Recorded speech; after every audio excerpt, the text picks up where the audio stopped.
Said I was running, but I took my time. A friend of the devil is a friend of mine. I get home before daylight, just might get some sleep tonight.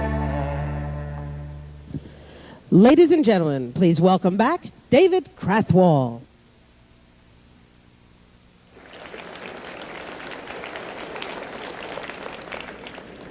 Good morning. It's Friday already. I don't know how that happened. We have a new record. Mark Johnson and Eric Solden both wore ties the entire week. That's news. You know, yeah, I hear it. I hear it. That's the way I feel. I'm with you. I have to tell you a little story this morning to introduce our special guest, and I promised to make it short, so I will. In 1979, I was a sixth grade teacher, and I saw an Apple II, and I had to have the Apple II, so I bought one and took it home, started programming, which turns out was probably the most interesting thing you could do with a computer back in 1979. And it really changed my life. And about 10 years later, I found myself at Apple Computer, moved out from Boston, and took a job out here. And I was out in the first week doing that sort of relocation thing and having dinner at a restaurant. My family was still in Boston. And I saw Steve Jobs across on the other side of the restaurant having dinner. And I thought, I really should just sort of walk over and interrupt his dinner and tell him, you know, thank you, and you know, you've changed my life. And I sort of thought about that for a while. I thought, that's really rude. And it probably happens to him all the time, and I don't want to be like that. So I didn't do it. And in a way, I'm kind of glad that I hesitated, because it gives me an opportunity to thank him this morning in a public setting among people who probably understand that better than anyone else on the planet. So it's a special pleasure this morning to introduce and thank a person who has changed so many of our lives, Steve Jobs.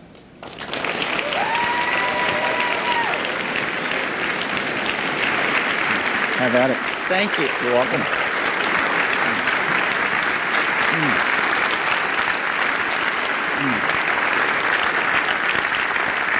Good morning. Thank you very much. Thank you. Thanks.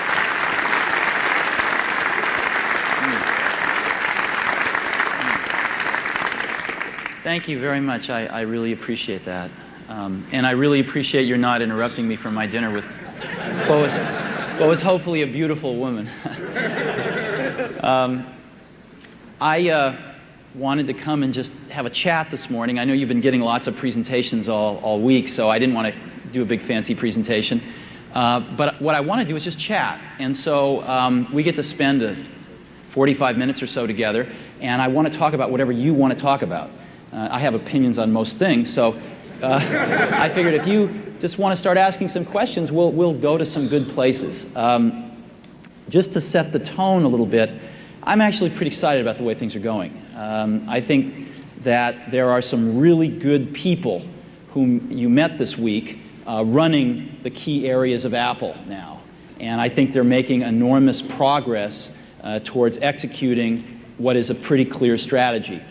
And that strategy revolves around one fundamental concept, which is to make some really great products. And I believe very firmly that there is still a very sizable market for some really great products, and there are some giant holes that we can fill with your help. So I think we are embarked down a course to, after a hiatus of several years, turning this thing around to make some really good and unique products. We're going to need a lot of software for them. That's where you come in. So I am open to entertaining any of your questions, and hope you have some good ones this morning. What about OpenDoc? What about OpenDoc? Yeah. Yeah?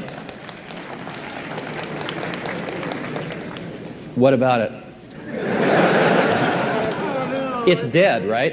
Huh? It's dead, right? Well, I don't know. I spent a lot of time working on it. And now Yeah. I'm sad.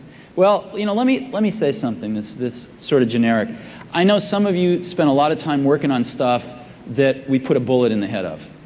I apologize. I feel your pain. But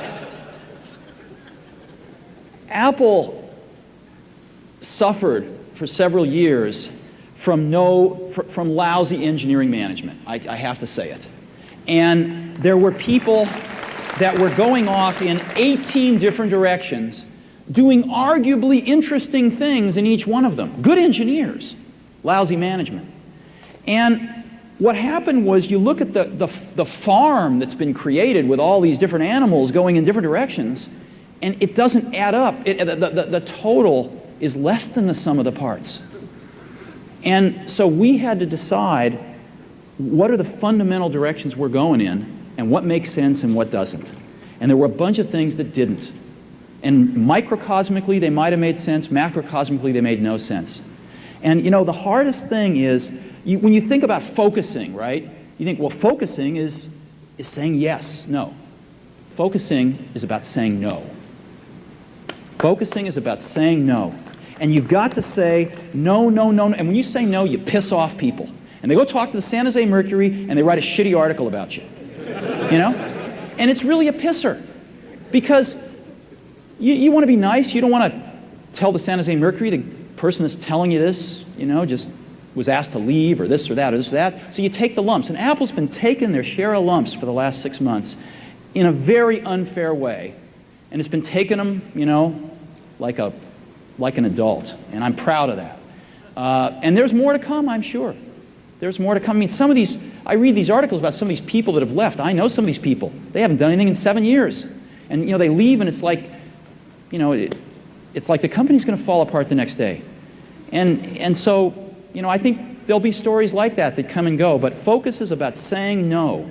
And the result of that focus is going to be some really great products where the total is much greater than the sum of the parts. And OpenDoc, I mean, I was for putting a bullet in the head of OpenDoc. A, I didn't think it was great technology, but B, it didn't fit. The rest of the world isn't going to use OpenDoc. And I think as a container strategy, there's some stuff in the Java space that's much better. And even the OpenDoc guys were basically trying to rewrite the whole thing in Java anyway, and which was a restart. So it didn't make sense.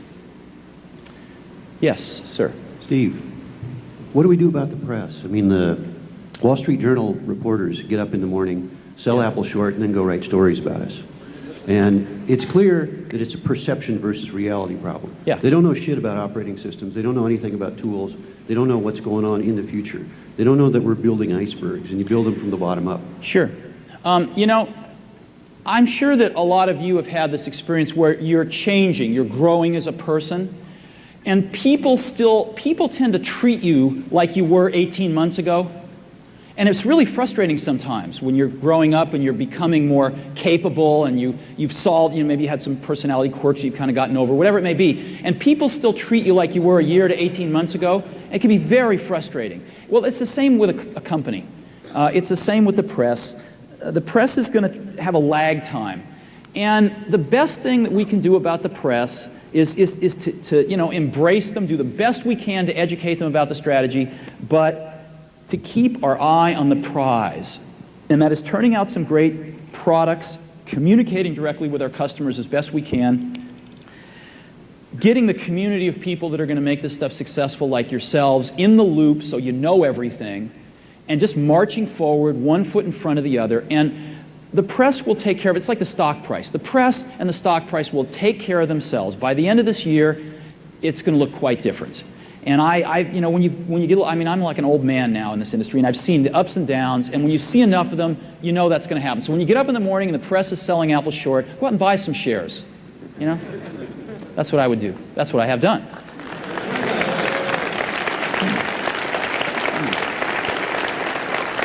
Sir. Yeah, Apple certainly has a tradition of introducing new technologies that become standards. But lately, Apple seems more apologetic about being different than it is proud about being different. And as a developer, you start to feel the same way. And I just wonder, you know, 13 years after introducing the Macintosh, what Apple can do. What Apple can do to get its balls back. Yeah, I got to tell you, though, I have a little different point of view on that. I think Apple's had its head in the sand. for the last many years. Excuse me. There is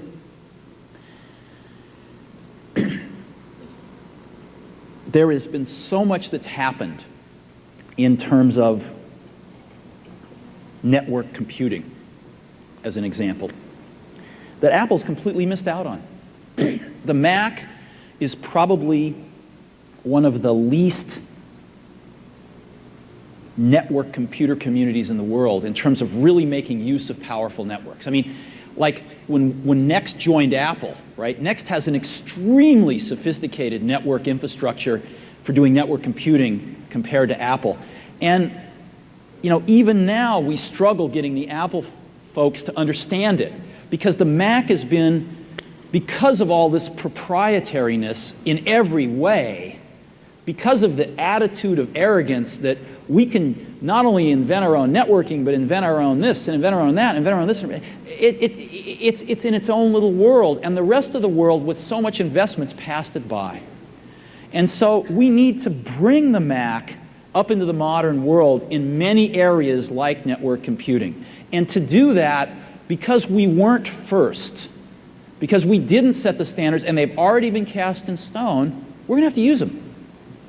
So I think the wisdom here is not to say that we've got to invent everything ourselves. The wisdom here is to know what 10% or 20% or 30%, probably at most, of the stuff we have to invent and what we should go use that exists. We didn't invent PostScript, did we? We got a laser writer out of it. And we were the first out there with the laser writer. So I think this whole notion of being so proprietary in every facet of what we do has really hurt us. And again, the management and the vision that we had encouraged that. Encouraged people to go, you know, reinvent the wheel out there our own way. And yeah, it might be 10% better, but usually it ended up being about 50% worse because there's a lot of smart people that don't work at Apple too. Well, the only other thing I'd like to add is that I think it's important that Apple be perceived as different, because if Apple just says, we're just like everybody else but better, that really doesn't say anything at all. Yeah, no, I don't think it's good that Apple's perceived as different. I think it's important that Apple's perceived as much better. And if being different is essential to doing that, then we have to do that. But if we could be much better without being different, that'd be fine with me. I want to be much better. I don't care about being different. We'll have to be different in some ways to be much better. But that's the prize. Wouldn't you agree? I would agree, but I think Apple needs to articulate those differences as well. And I agree. Yes. The goal is to be better, but for the general public, it has to be a whole lot better before it's noticed, and right. It has to be in some ways different. It has to be a whole lot better.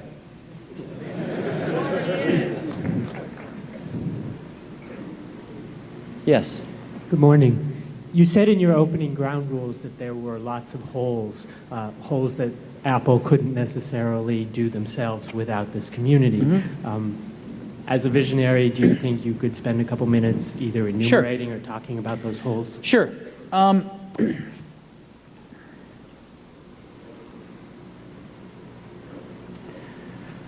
Much of the great leverage of using computers these days is using them not just for computationally intensive tasks, but using them as a window into communication-intensive tasks, as you know.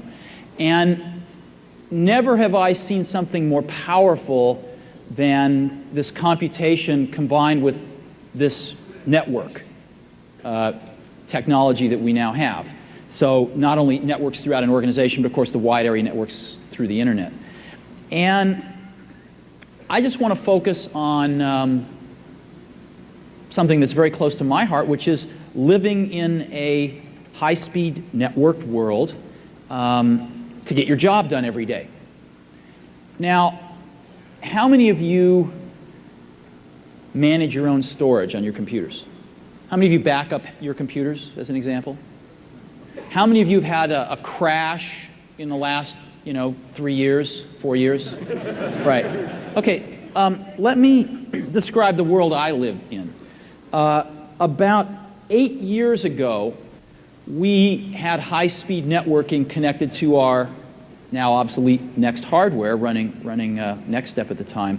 And because we were using NFS, we were able to take all of our personal data, our home directories we call them, off of our local machines and put them on a server. And the software made that completely transparent, and because the server had a lot of RAM on it, in some cases it was actually faster to get stuff from the server than it was to get stuff off your local hard disk, because in some cases it would be cached in the RAM of the server if it was in popular use. But what was really remarkable was that the organization could hire a professional person to back up that server every night, and could afford to spend a little bit more on that server, so maybe it had redundant disk drives, redundant power supplies. And you know, in the last 7 years, you know how many times I have lost any personal data? 0. Do you know how many times I've backed up my computer? 0. I have computers at Apple, at Next, at Pixar, and at home.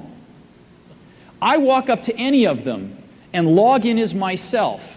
It goes over the network, finds my home directory on the server, and it just is, I've got my stuff wherever I am. Wherever I am. And none of that is on a local hard disk. Now, what's really interesting to me is that gigabit Ethernet's coming. With gigabit Ethernet, it is faster in every case to talk to the server than it is my local hard disk. And one of the things I'm really excited about is to look at that personal computer and take out every moving part except the keyboard and the mouse. I don't need a hard disk in my computer if I can get to the server faster. See, because I look at that network connection as NFS dial tone. I get internet dial tone and NFS dial tone over that wire. And I don't care how it's done. I don't care what box is at the other end. We happen to use an Auspex at Next, right? Big one. Spent $500,000 on it. It was worth it. We did a lot of software development. Nobody ever lost anything. Nobody had to worry about that stuff. But you could have smaller ones. But managing a network like this is a pain in the butt. Setting it up, getting it all to work is really complicated. One of my hopes is that Apple can do for this new type of network, it's not so new, but for the average person it's new, with gigabit Ethernet technologies and some of the new server stuff that's coming down the pike, and some thinner hardware clients that are thinner, not necessarily software, that Apple could make that as plug and play for mere mortals as it made the user experience over a decade ago. That's one of the things where I think there's a giant hole. And I can't communicate to you how awesome this is unless you use it. And what you would decide within a day or two is that carrying around these non-connected computers or computers with tons of state in them, tons of data and state in them, is Byzantine by comparison. So there's about 3 or 4 things like that where I think there is enormous opportunity, and where I think, a lot of times, both in people and in organizations, your greatest strength can be your greatest weakness, or your greatest weakness can be your greatest strength. Apple has been highlighted as having an incredibly great weakness of being totally vertically integrated. Well, it doesn't make its own semiconductors, but it makes the hardware, it makes the software, it controls the user experience, it does the marketing and it does the marketing.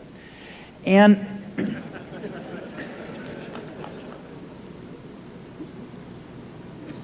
many people are constantly calling for Apple to get out of the hardware business because of that weakness that they perceive. I don't agree with that. I perceive it as a potential weakness if not managed right. I also perceive it as Apple's greatest strength if managed right. Let me give you an example. Plug and play. I mean, to get anything done in the PC industry seems to take years. Plug and play was an initiative that was launched 5 years ago.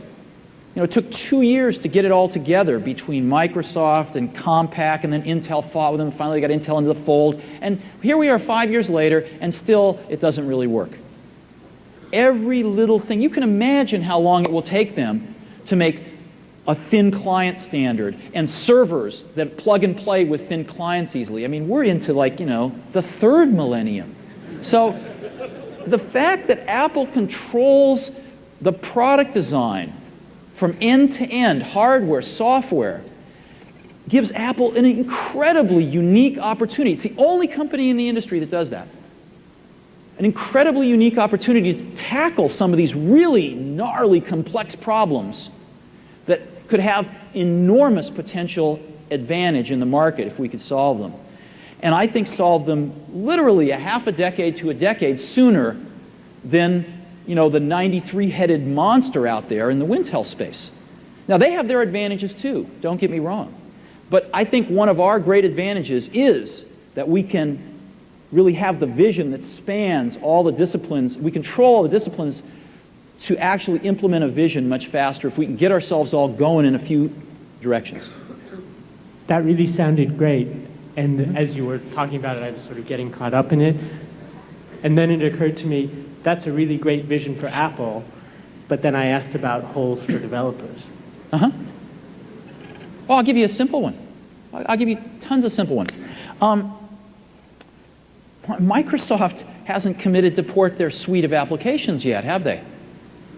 To Rhapsody. What are you waiting for?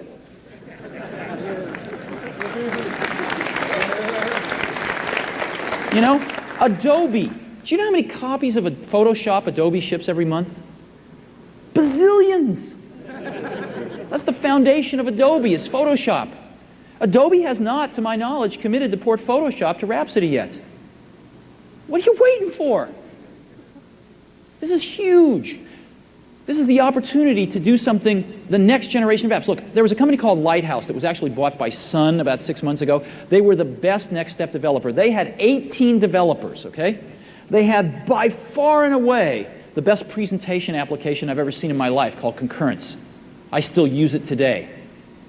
They had a suite of 5 different apps, and each one was best of breed. The best spreadsheet I've ever used in my life, called Quantrix, that was modeled on Improv. How many people have used Improv here? Okay, Improv is the best spreadsheet in the planet because it incorporates a whole new way of thinking about spreadsheets. It's about for people like me that want to model things. It's phenomenally powerful. And Lotus couldn't figure out to compete with themselves with 1, 2, 3, so they gave it up, and Lighthouse copied it. 18 developers, 5 apps, because of the power of this development environment.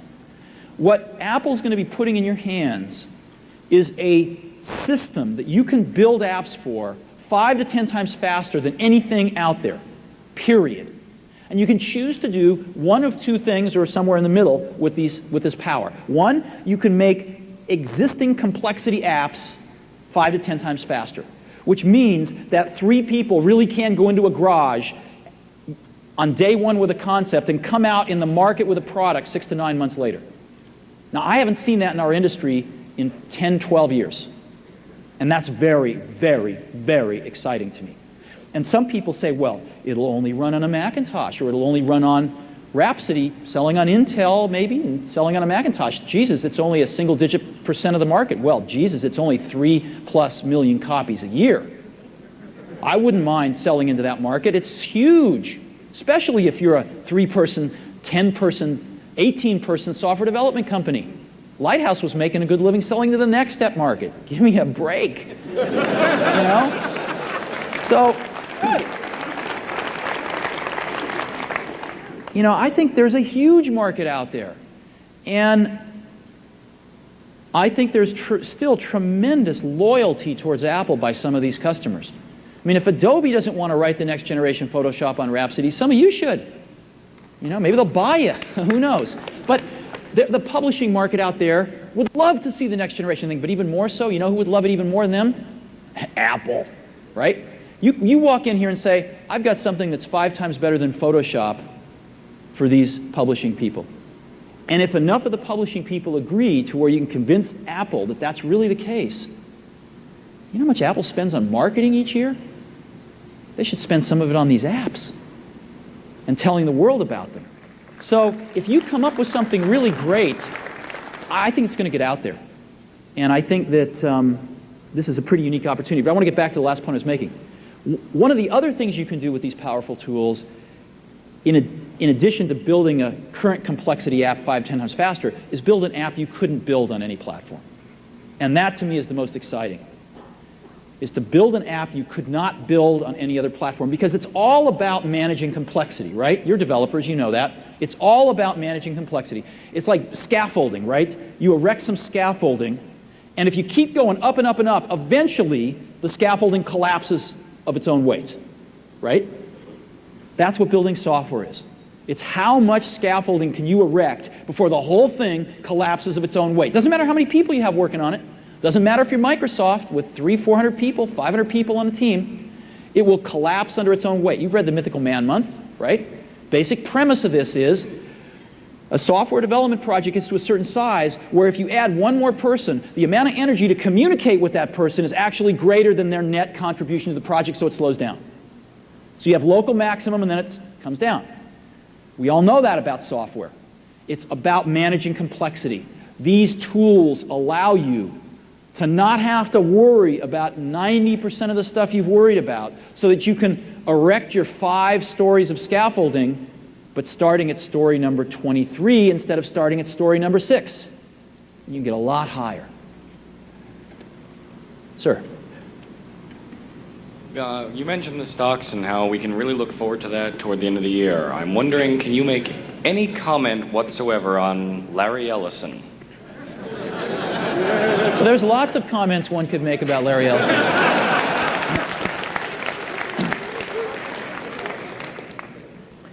I've never dated Larry, so that excludes a bunch of them.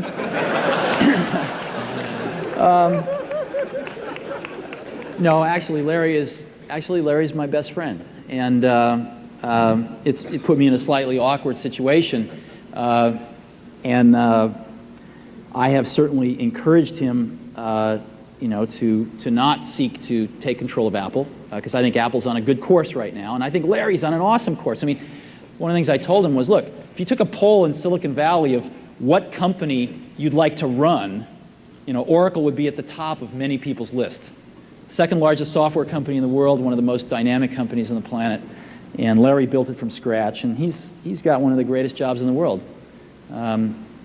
So I think Larry is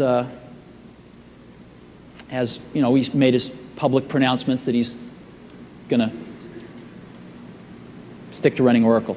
So I wouldn't worry about that. And I think what we need to worry about is just making some great products and getting some great applications on them and telling our customers about both of those things. Yes, sir. Oh, I'm sorry. Let's go to the back. Sir.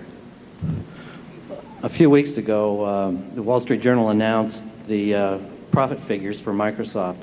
And they also said that in this industry, the only companies really doing well are Intel, Microsoft, and perhaps Compaq. Mm-hmm. Could you comment on the possibility of competing against monopolies that the Justice Department seems to, for some strange reason, to avoid prosecuting for antitrust?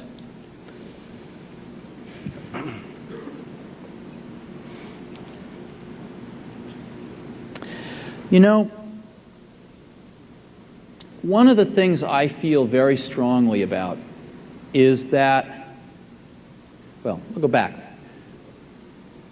The day we started Apple Computer, IBM was far more powerful in the computer industry than Microsoft and Intel are today.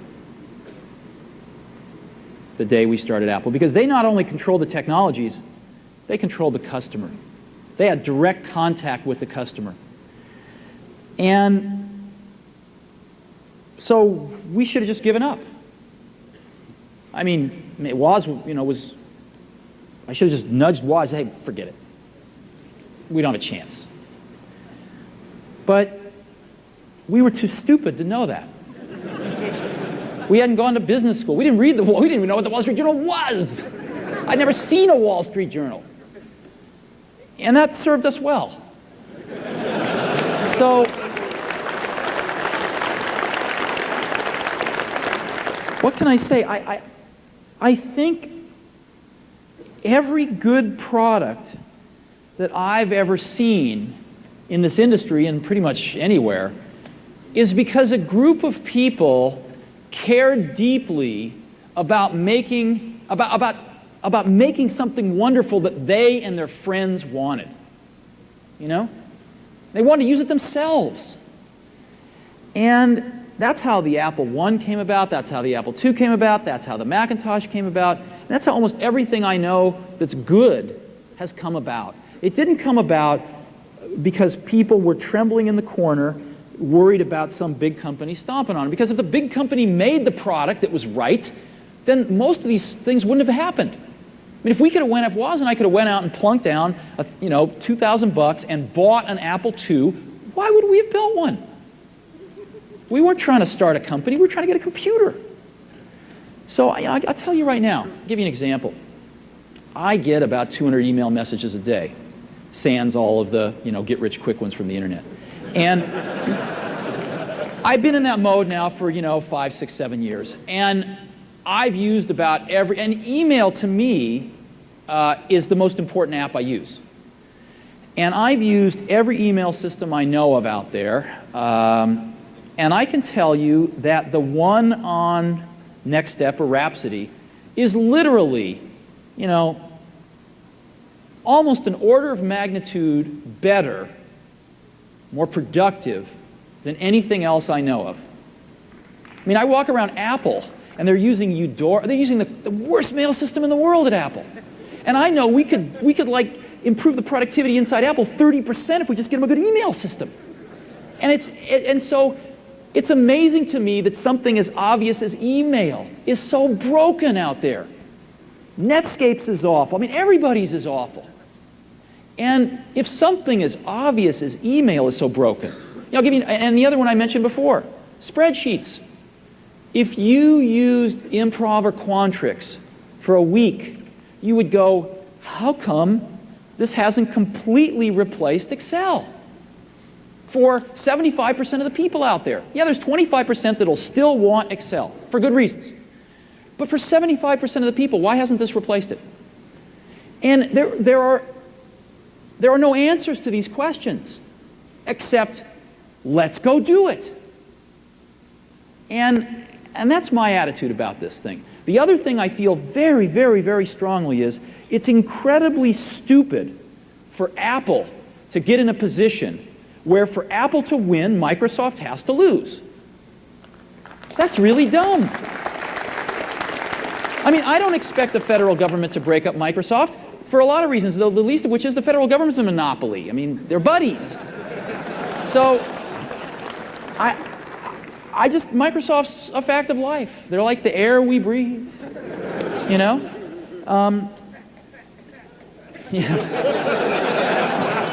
So, or probably the better analogy is like bottled water, because you do have to buy it.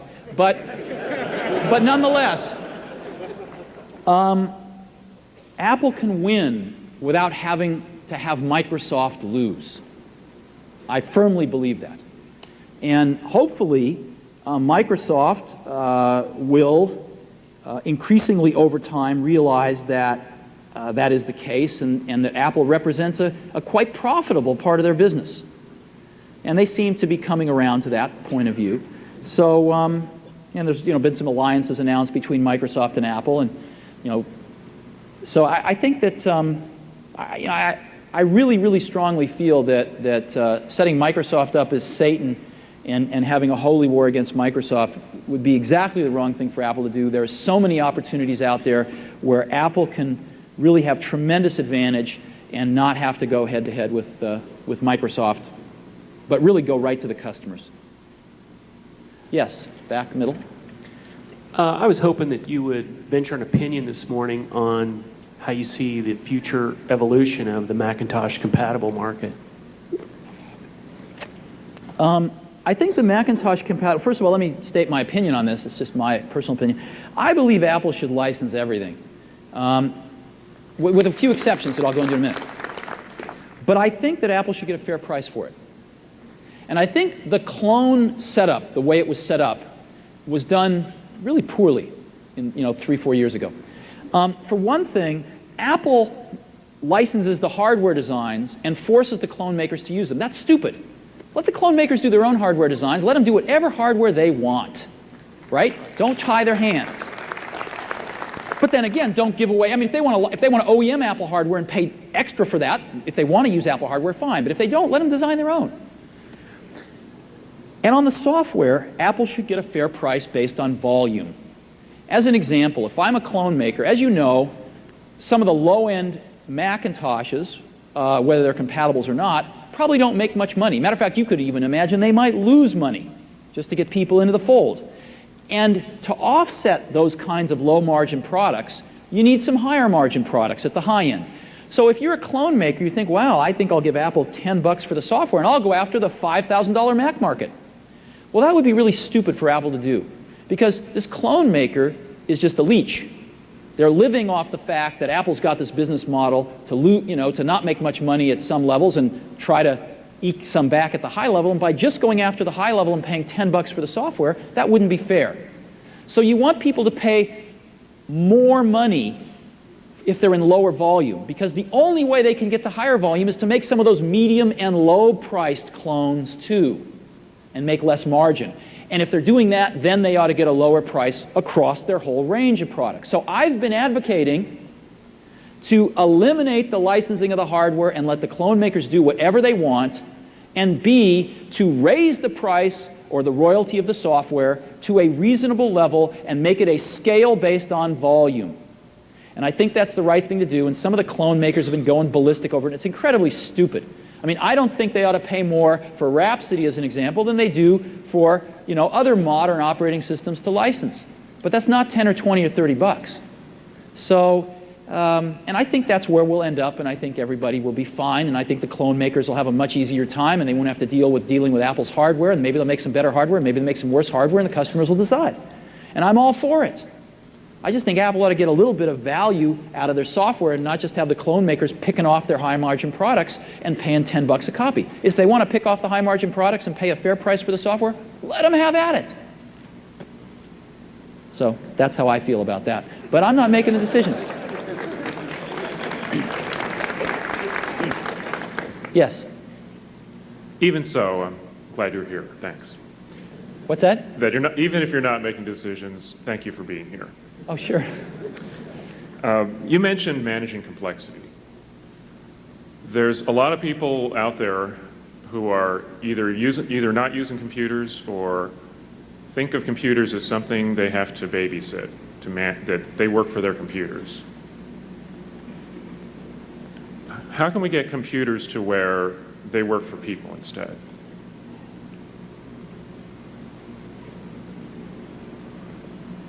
I don't really know. I mean, I'm not sure what you mean. I don't feel I work for my computer. I feel it's a little invasive. I mean, I have a T1 to my house, and you sort of get in the habit of answering your email, within a few seconds after it arrives, so it can be invasive on a family life. Yeah. I just think it can serve us more and go out and do things for us without us having to sort of watch. And, we have this whole system of I click once, the computer does one thing, I click another thing, the computer does one thing, and it never goes out and works for me for 15 or 20 minutes. I mean, well, compiling, but.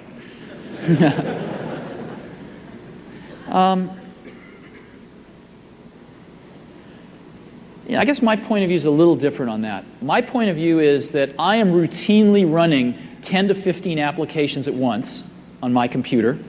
They are all routinely talking to each other in a very wonderful way that I don't have to pay much attention to, and I can move things between them very easily. And I'm connected in an extremely high-speed, easy, transparent, productive way with my colleagues. It's so much better than anything I see in the Windows or the Mac world today that I will be happy if over the next 12 to 24 months as you guys roll out your apps, that we can just bring this to everybody. Cool. Secondly, I know there's at least 20 more apps that I'd love to be using that haven't been written yet. And if we can make those apps really easy to write, and if we can keep the Mac market far less expensive to market into than the Wintel market, so that you can get them to market, then we can all get a chance to use those great apps that you guys are going to write. Okay. So my view is that for the next several years, like 3-4 years, our job is not to reinvent the world, is to take something that we know exists already, but hardly anybody's got it, and get it out to them. You know? And it's to be honest, it's a lot like Xerox PARC. I mean, Xerox PARC had some of the things that were in a Macintosh, just nobody else had them. Well, there's thousands of people out there that use this now, but there aren't millions. And if we can get that out there, I think it's going to change a lot. And fortunately, a lot of it is tried and true and been polished and refined, and it's pretty bulletproof. So we're not going to have to go through any embarrassing early moments, I hope. That would be cool. Yeah. You mentioned tools, if I may. I noticed the great, wonderful next step demo where we have a visual way of building the interface is great. And then all of a sudden we're back into text to do a little coding to add a few things. And there is already something that visually programs called Prograph. And it's probably a lost cause, but something like that has got to get here one day. And you know what? In the meantime, I'll go ahead and I'll do the next step. I'll do it. I'm doing it. Yeah, see, we want that too. Here's the deal. Okay. The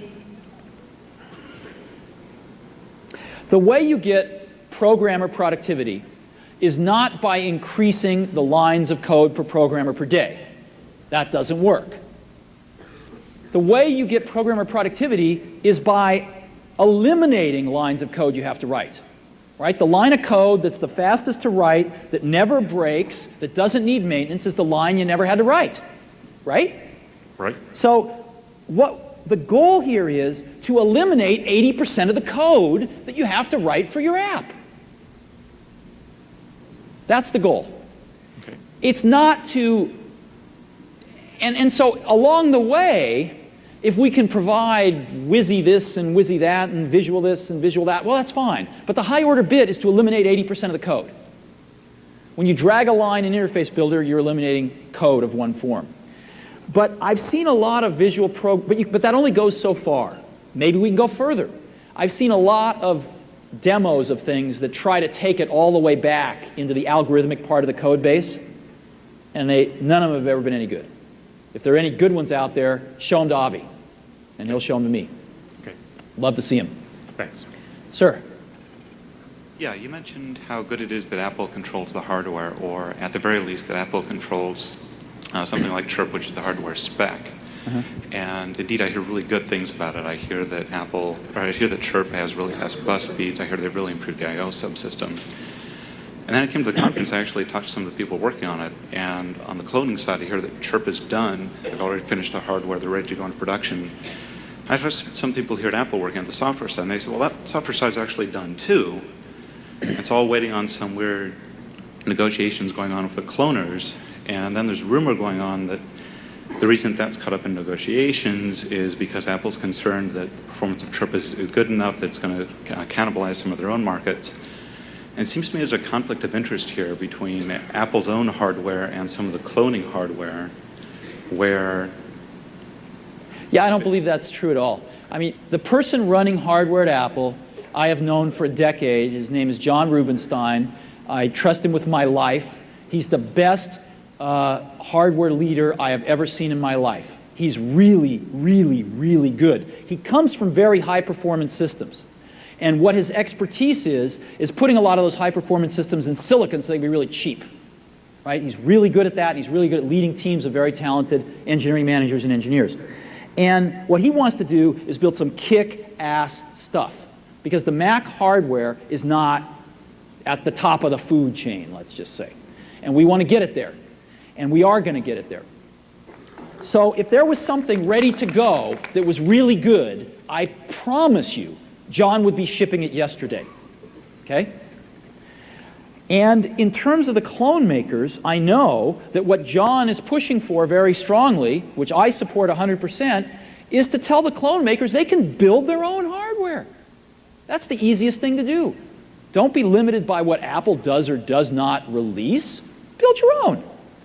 There's a billion people out there building hardware. Look at the PC clone business. They all build their own hardware. They could have people build it for them. They could have people design it for them. So release them out of the bondage that they can only use Apple hardware. And they can do whatever they want. Matter of fact, they could build Rhapsody boxes with Intel processors in them if they wanted to. They could do whatever they wanted to. And that's where I'm hoping Apple goes. So you don't see any conflict of interest there between Apple's hardware, where a lot of Apple makes its money, and the clone? If I can tell you, no, I don't. All I can tell you is I know this 100% to be true. If Apple had a hot product, it would be shipping it tomorrow, okay? And they have shipped a few hot products recently. And if there were any more before when the next batch is coming out, they'd be shipping them instantly. Apple's about having hot products. And so nothing is being held up that's any good. I guarantee you that. Yes? Okay, so Apple's turned it around. We've got Gil, we've got you, we've got G3, we've got Rhapsody, we've got Newton 2000. Great. Now, when are we going to see some real kick-ass TV commercials to change the mindset? Yeah. Well, let me go through your preamble a little bit. I personally don't think Apple's completely turned it around. I mean, I think it's turning it around. And I wouldn't put it in the past tense. I think it's like this right now. And I feel very confident in the team that's managing the pieces of Apple right now. I think they're doing a really good job. And the strategy, I think, is pretty doggone good. So I feel very good about that, and I think it's turning around, and I think you're going to see more and more signs of that. I'll give you my own opinion on this, because marketing is a subjective thing. It's not a science. There's a lot of art to it. And my personal belief is that the medium really does communicate a lot about the message. In some cases, the medium overrides the message. And I personally believe that Apple should not be on television at all this year. It's the wrong place to be for Apple. Because what it means, just a sec, what it means is that Apple is trying to spend a lot of money to convince you that everything's okay. And what I think Apple ought to be doing is taking a fraction of that money and putting it in print. And I don't mean 8-page Wall Street Journal ads. Because to me, again, an 8-page Wall Street Journal ad is saying, I'm going to spend my wad to show you that I'm back. And what Apple needs now is not spending $1 million to tell people it's back. It needs for the journalists to be saying Apple's back on page 1. Because if on page 7 to 14, Apple's spending $1 million saying we're back, but on page 1, a journalist writes an article saying they're in the tank, who are you going to believe? As a matter of fact, that $1 million on page 7 to 14 is going to reinforce the message on page 1. They got to buy me. Meanwhile, it's the TV commercials that are influencing the salesmen at Circuit City and Fry's, and they're the ones who are bad-mouthing us. You know, I don't buy it at all. I don't buy it at all. I don't think that's true. I think that more than anything right now, PR is influencing purchase consideration in this category, not advertising. So I'm in the minority, but I have had a certain degree of experience in this matter.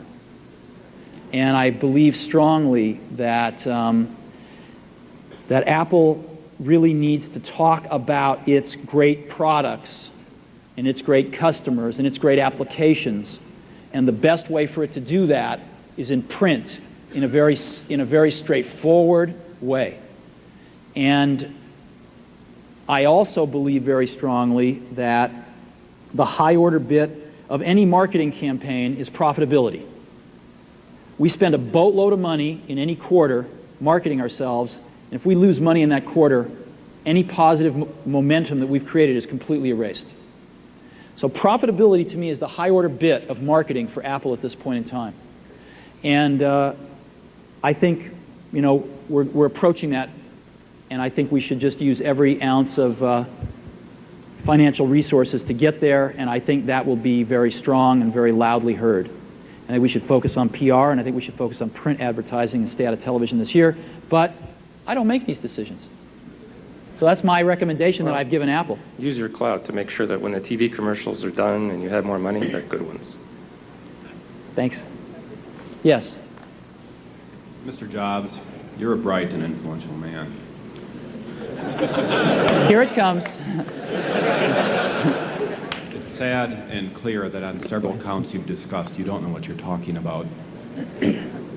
I would like, for example, for you to express in clear terms how, say, Java, in any of its incarnations, addresses the ideas embodied in OpenDoc. And when you're finished with that, perhaps you could tell us what you personally have been doing for the last 7 years.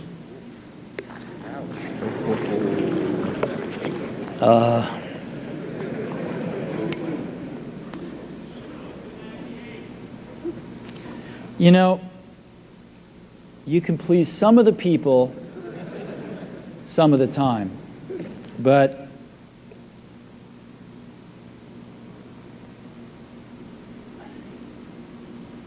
one of the hardest things when you're trying to affect change is that people like this gentleman are right in some areas. I'm sure that there are some things OpenDoc does, probably even more that I'm not familiar with, that nothing else out there does. And I'm sure that you can make some demos, maybe a small commercial app that demonstrates those things. The hardest thing is, how does that fit in to a cohesive, larger vision that's going to allow you to sell $8 billion, $10 billion of product a year? And one of the things I've always found is that you've got to start with the customer experience and work backwards to the technology. You can't start with the technology and try to figure out where you're going to try to sell it. And I've made this mistake probably more than anybody else in this room. And I've got the scar tissue to prove it. And I know that it's the case. And as we have tried to come up with a strategy and a vision for Apple, it started with what incredible benefits can we give to the customer? Where can we take the customer? Not starting with, let's sit down with the engineers and figure out what awesome technology we have, and then how are we going to market that? And I think that's the right path to take. I remember with the laser writer, we built the world's first small laser printers, and there was awesome technology in that box. We had the first Canon cheap laser printing engine in the world, in the United States here at Apple. We had a very wonderful printer controller that we designed. We had Adobe's PostScript software in there. We had AppleTalk in there. Just awesome technology in the box. And I remember seeing the first printout come out of it and just picking it up and looking at it and thinking, we can sell this. Because you don't have to know anything about what's in that box. All we have to do is hold this up and go, do you want this? And if you can remember back to 1984, before laser printers, it was pretty startling to see that. People went, whoa, yes. And that's where Apple's got to get back to. And, I'm sorry that OpenDoc's a casualty along the way, and I readily admit there are many things in life that I don't have the faintest idea what I'm talking about. So I apologize for that too. But there's a whole lot of people working super, super hard right now at Apple. You know, Avi, John, Garino, Fred, I mean, the whole team is working, burning the midnight oil, trying to, and people, you know, hundreds of people below them, to execute on some of these things, and they're doing their best. And I think that what we need to do, and some mistakes will be made, by the way. Some mistakes will be made along the way. That's good, because at least some decisions are being made along the way. And we'll find the mistakes, we'll fix them. And I think what we need to do is support that team going through this very important stage as they work their butts off. They're all getting calls, being offered 3 times as much money to go do this, do that, the valley's hot, and none of them are leaving. And I think we need to support them and see them through this and write some damn good applications to support Apple out in the market. That's my own point of view. Mistakes will be made. Some people will be pissed off. Some people will not know what they're talking about. But I think it is so much better than where things were not very long ago. And I think we're going to get there. So I think we've got time for just a few more questions. So why don't we take 3 more questions, and we'll get on our way today. In the back. Yes. I work for a large corporation that is seriously reconsidering its development targeting for the Macintosh. They sent me out here on last year's WWDC, and I came back with, you know, a lot of new technology, and I really impressed them with, wow, we got Gil on board now, we've got a next generation OS we're moving forward with, and I've lost a bit of credibility with that, and now, on Monday morning, I got to go back to them and say, we really mean it this time. We've got great new technology, and I really do believe in the new strategy. If you were me, if you were a software developer like me who works for a Fortune 500 corporation, what would you tell my people to convince them to stay with the Macintosh? It's a good question.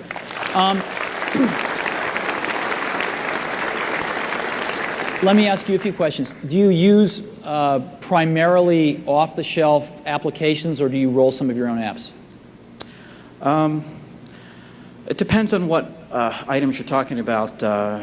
Most of I use Code Warrior, and I've used Photoshop and some of the word processing things. The things I write are generally for my company, or things that I've written for myself, mostly games. Well, I guess what I'm saying is you're trying to convince your company to stick with Macintoshes. Does your company use those Macintoshes to deploy custom apps that you write for your company, or does your company use those Macintoshes to deploy primarily shrink-wrapped apps? Mostly it's support software for hardware that they sell that is targeted for both PCs and Macs. Do they write that software themselves? Yes, they do. Okay. Well, one of the things you could say is if they could write that software 5 to 10 times faster and deploy it on Macs and with Rhapsody on Intel on PCs, would that be of interest to them? I think it would. I would throw that into the mix of arguments I would use. And I guess the other thing I would do is Garino DeLuca, without doing Garino's job here because he's much better at it than me. Garino DeLuca's here. He runs marketing for Apple, right? Where's Garino? Where is he? He's backstage. Storm the stage after I get off. Go find this guy, and he's actually got a white paper on this that you should get your hands on. Thank you. Okay. Yes. Yes. A while ago, Apple had a vision of a user interface that meant, like this last guy, when you were over here last, meant I wouldn't have to do work, my machine would do it for me, using agent software, Knowledge Navigator, intelligent agents. Are we going to see the like of that sometime soon? Because I'm signed up for that. You know, I'm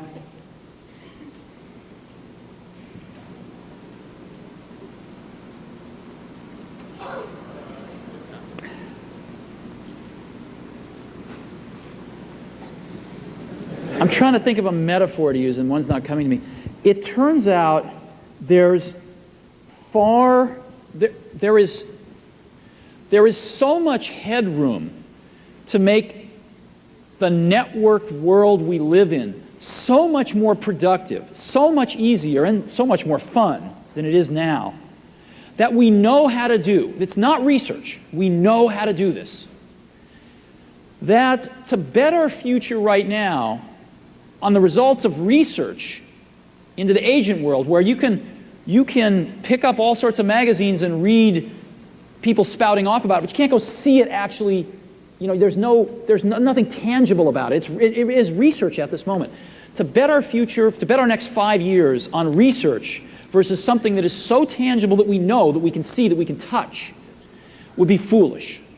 And so the core of our strategy is to take advantage of the dramatic headroom to make this connected world so much more productive for the rest of us, rather than just an individual computer, which was the original vision of the Mac. To take that next big leap and make that connected world so much more productive, that's what we're doing. Not that we're not working on agents. There's people working on agents in the back. But the core of the strategy is focused on what I just said. And I think you're right. I think at some point they're going to start doing more for us in ways we can't imagine. But even before we get to that, we can make life 5 times better, even without that research being successful. Thank you. Yeah. Yes. One quick question. What do you think Apple should do with Newton? You had to ask that.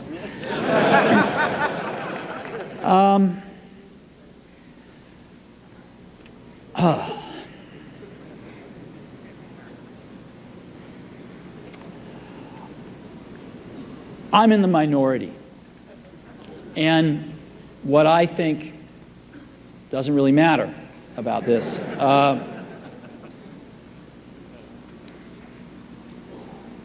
I think that most companies can't be successful with one stack of system software.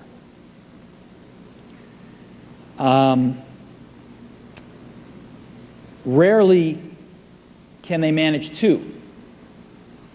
And we, I believe, are going to succeed at managing 2 during the next several years with Mac OS and Rhapsody, which is a superset of that. I cannot imagine being successful trying to manage 3. So I have a sort of a law of physics disconnect with trying to do that. I just don't see how it can be done. And I don't think that has anything to do with how good or bad Newton is, or whether we should be making $800 products or $500 products, which I think we should. It has to do with, I don't see how you manage 3 software stacks. And so that's what I think. Do you actually have a Newton? Have you used it? I tried a Newton. I bought one. I thought it was, bought one of the early ones. That was a piece of junk. I threw it away. I bought one of the Motorola Envoys, the wireless thing. I thought it was a piece of junk after using it for 3 months and threw it away. I hear the new ones are a lot better. I haven't tried one. I've sort of been, what's that? Try one? Yeah, I will. But see, here's my problem. My problem is, to me, the high order bit is connectivity. Right? The high order bit is being in touch, connected to a network. That's why I bought the Envoy. It had a cellular modem in it. And I don't think the world's about keeping my life on this little thing and IRing it into my computer when I get back to my base station. I think that to me, what I want is this little thing I carry around with me that's got a keyboard on it, because if you do email, you need a keyboard until you perfect speech to speech recognition. You need a keyboard. You don't sit there and write stuff. You need a keyboard. And you need to be connected to the net. So if somebody would just make a little thing where you're connected to the net at all times, and you got a little keyboard like an eMate with a modem in it, God, I'd love to buy one. But I don't see one of those out there. And I don't care what OS it has in it. So, I don't want a little scribble thing. But that's just me. That's just me. So, one last question, sir. This was going back to PR and marketing, because you had mentioned that a little bit earlier. First off, would you be interested in taking a slightly more evangelistic role within the company? Because, yes, you are a single person, you are in the minority, so to speak, but when you talk, it does have a lot of effect, because basically, a stone in a pond produces a lot of ripples. The second thing that ties along with that is, on the marketing side, going to print, that makes sense, and going to get the writers to write stories and to back things up will have a very positive effect, and that's correct. But the marketing side of the house seems to not be in sync with everything else, and in particular, certain marketing agencies. What would it take for Apple to work with a marketing agency that has a vested interest in making things successful? Personally speaking, I don't feel that the present marketing organization, and this is not talking about Guerno, this is more the marketing, the other marketing agencies that work with Apple. I don't think they have Apple's best interests at heart, because they're not hungry. They have no drive. They have no reason of saying, hey, we got to make this thing fly, because if we don't, we die along with them. Right. Well, let me answer both those questions in reverse order. I think Apple needs to be working with really great agencies. I don't care if they're hungry or if they're not. I don't care if they're West Coast or East Coast. They just need to be great, because the results need to be great. Our customers aren't going to measure us on how hard people tried or how hungry they were. They're going to measure us on what they see. So they need to be great. And I agree with you. I don't think 100% of the people Apple's working with are great.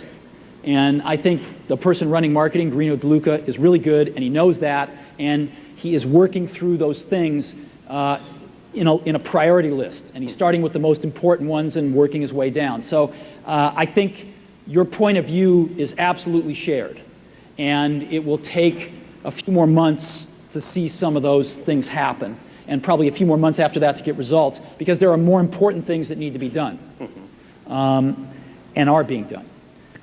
In terms of my role, when Apple bought Next, Gil asked me to be an advisor to him, and I agreed to do that until he told me to go away, or I decided he wasn't listening to me, and neither of those has occurred. And I'm very grateful for the opportunity and like working with him on strategic issues. The area where I really concentrated my energy over the last several months has been to help Gil re-architect the organization of the company and his senior lieutenants. And so the company went from being a very divisionally oriented company with a zillion P&L centers, and it was very complicated, to a very simple organization now. It's very functionally organized. Avi Tavanian came in, and he's running all of software now, and I think Avi's really first rate.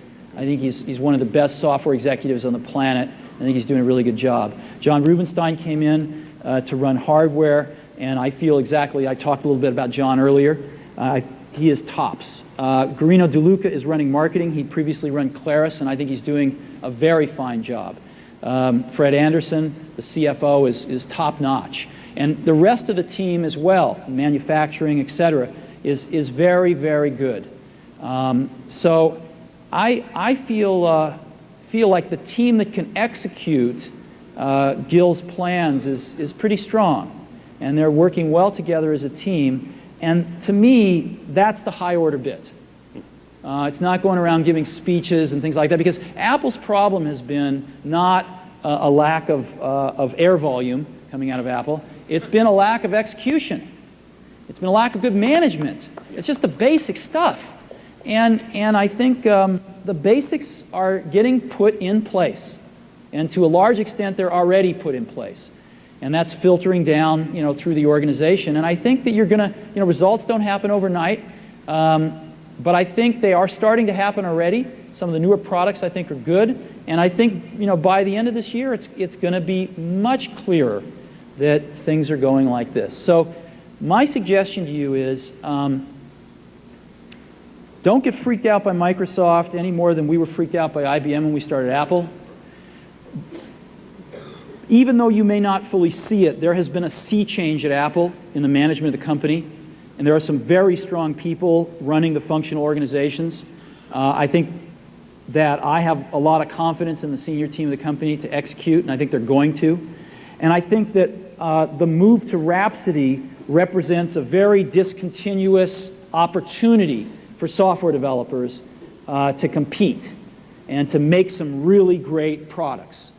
And Rhapsody is going to run on everything from PCs to the new Macs to even the old Mac OS. And I think there's a tremendous opportunity to embrace this new stuff.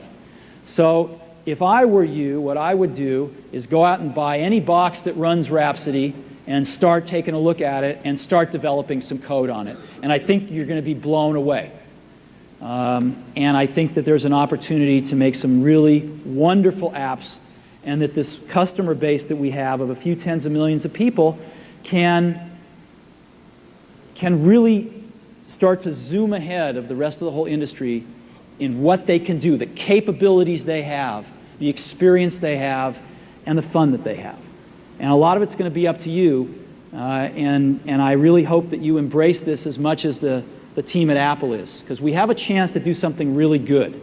And I really appreciate the chance to come hear some of your questions and hopefully answer some of them and have a chance to be with you here today. Thank you.